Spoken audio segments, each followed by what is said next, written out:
муҳаббат ин натиҷаи ошноӣ байни ду нафар ва осоишу ҳамдигарфаҳмии онҳост. дар натиҷаи муҳаббат мо то куҷо зиндагии солиму созанда баҳри худ ва наздикон муҳайё сохта метавонем. салом тамошобинони иззатманд, дар нашри навбатии барномаи равондармонӣ мавзӯи мазкур матраҳ мегардад ва имрӯз бо мо ҳамсӯҳбат мешаванд равоншинос омӯзгори донишгоҳи давлатии омӯзгории Тоҷикистон ба номи Садриддин Айнӣ Фарзона Исломзода. хуш омадед. خب امروز اکثریت سوالهایی که به عنوانی برنامه ما آمدند به یک مضمونند. بیشتر زنها گفتند که ما از تجربه زندگی فهمیدیم که محبت را با وابستگی اشتباه گرفتیم.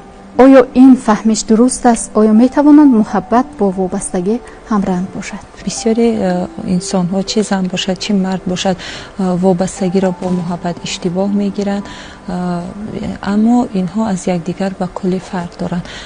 وابستگی این به روحیه انسان، به پیشروی انسان، به سلامتی انسان خیلی تأثیر منفی کلان رسانیده می تواند.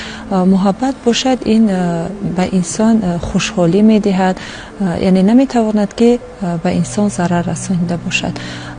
مثلا ما چگونه می توانیم که محبت را از وابستگی جدا کرده توانیم؟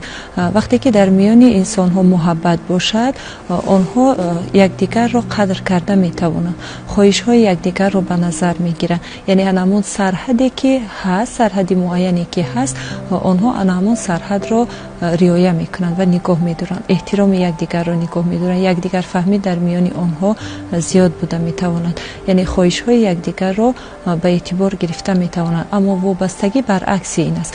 وابستگی یعنی نه با تو بوده می توانم و نه به تو بوده می توانم. در حالی که شخصی که با او وابسته است اگر در نزد او هم که باشد، یعنی یک حس ناراحتی او را همیشه فرا گرفته است و نمی تواند از این ناراحتی برآمده باشد.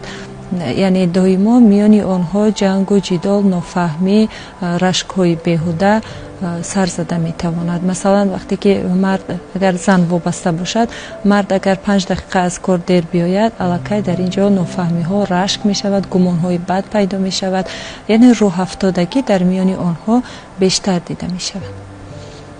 یعنی وابستگی از حد زیاد ضرر به بنیاد و استواری عائله می‌گردد. البته که وابستگی، همه گونه وابستگی، چه مقداری زیاد باشد چه مقداری کم باشد، هم به سلامتی انسان، هم به زندگی انسان، به آرامش انسان، به همه یعنی حالت ها میتواند که ضرر رسانده باشد.